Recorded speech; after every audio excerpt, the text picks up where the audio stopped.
मेरा नाम राज है। ये कहानी मेरी माँ और मेरे परिवार के बीच की है। जब मैं छोटा सा था तो मेरे परिवार में सारी खुशियाँ थी, लेकिन जैसे जैसे मैं बड़ा होने लगा मेरे घर में परेशानियाँ भी बढ़ने लगी। एक दिन मैं ऐसे ही लेटा हुआ था, अचानक मेरे कान में किसी के चिल्लाने की आवाज़ आई। मेरा वजूद पूरी तरह थर थर काँप रहा था, मगर उसने जैसे आवाज़ दी मेरा दिल दहल उठा। पानी पानी, प्यास लगी है, 2 घूंट पानी दे दो। राज बेटा, मेरे पास आओ, मुझे प्यास लगी है। पिछले 1 घंटे से थोड़ी थोड़ी देर बाद ये आवाज़ें मेरे कान में आ रही थी, मगर मैं तो जैसे इस कदर डरा हुआ था कि जैसे मैं बाहर जाऊंगा कोई मुझे खा ही जाएगा। मैं उस आवाज़ को चाहकर भी नज़रअंदाज नहीं कर पा रहा था। मैंने अपने सिर पर लगे तकिए को हटाया और अपने मुंह पर रख लिया ताकि वो आवाज़ मेरे कानों तक ना पहुंच सके। न जाने दादी उस वक्त कहाँ चली गई थी और बाबा तो काम पर गए हुए थे और मेरी छोटी बहन स्कूल गई हुई थी। मैंने जैसे तैसे करके बाहर कदम रखा और एक कोने में जाकर खड़ा हो गया और मैं उस कमरे की ओर बढ़ने लगा जिस कमरे से ये सब आवाज़ें आ रही थी। कई साल पहले उस कमरे को पंडितों और तांत्रिकों के द्वारा बांधा गया था और उस दरवाजे को भी जंजीरों से जकड़ रखा था। लगातार आती आवाज़ और दर्द से उठती चीख ने तो जैसे मेरे कदमों पर जादू सा कर दिया था। उस आवाज़ की दर्द को महसूस करके दादी और बाबा के मना करने के बावजूद मैं उस कमरे तक पहुंच गया। घर में मेरे सिवाय उस वक्त कोई भी नहीं था। मैंने धीरे धीरे करके लोहे की लटकी हुई जंजीर को खोल दिया और उस लकड़ी के दरवाजे पर ज़रा सा जोर दिया तो दरवाज़ा खुल गया। अब मेरा दिल तेज़ी से धड़क रहा था।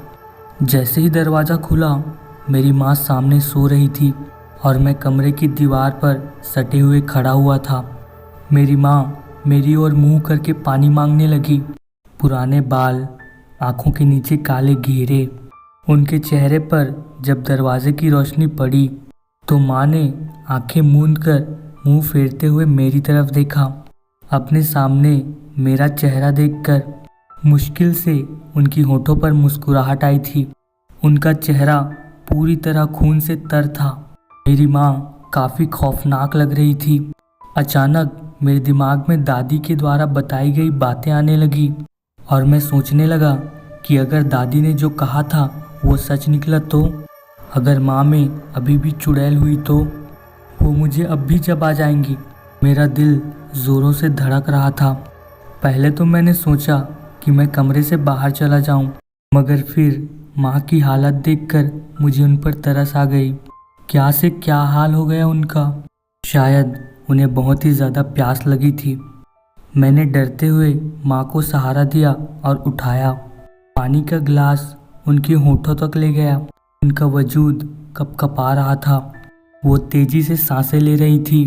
मैंने थाम कर उन्हें पानी पिलाया तो चंद घूंट ही उनके गले से उतरी होगी और बाकी सारा पानी ज़मीन पर गिर चुका था। मेरा डर अब काफ़ी हद तक कम हो चुका था। मुझे अपनी माँ की ऐसी हालत देखकर रोना आ रहा था। मेरी माँ ऐसी तो बिल्कुल नहीं थी। मेरी दादी और बाबा ने उनकी ऐसी हालत की थी। मेरी सिसकियाँ बढ़ने लगी तो माँ ने मुश्किल से मेरी तरफ देखा। उनके गले पर हथेलियों के निशान बने हुए थे। किसी ने ज़ोर से उनका गला दबाया था। उन्होंने हकलाते हुए मुझसे कहा, मेरे बेटे, रोना नहीं, मैं बिल्कुल ठीक हूँ। कैसी माँ थी, उन्होंने इस मामले में भी कह दिया कि वो बिल्कुल ठीक है। उनके घने लंबे बाल जो उनके कमर तक आते थे, आज दादी ने उन्हें लकड़ी के कोयले से जला दिया। अभी तक उनकी बालों से जलने की बू अभी तक आ रही थी। मेरी माँ की ऐसी हालत देखकर मुझे रोना आ रहा था और मैं रोते रोते वहीं पर सो गया। और थोड़ी ही देर में अचानक मेरी आँख खुली तो मैंने देखा मेरी माँ का चेहरा पूरी तरह बदल चुका था।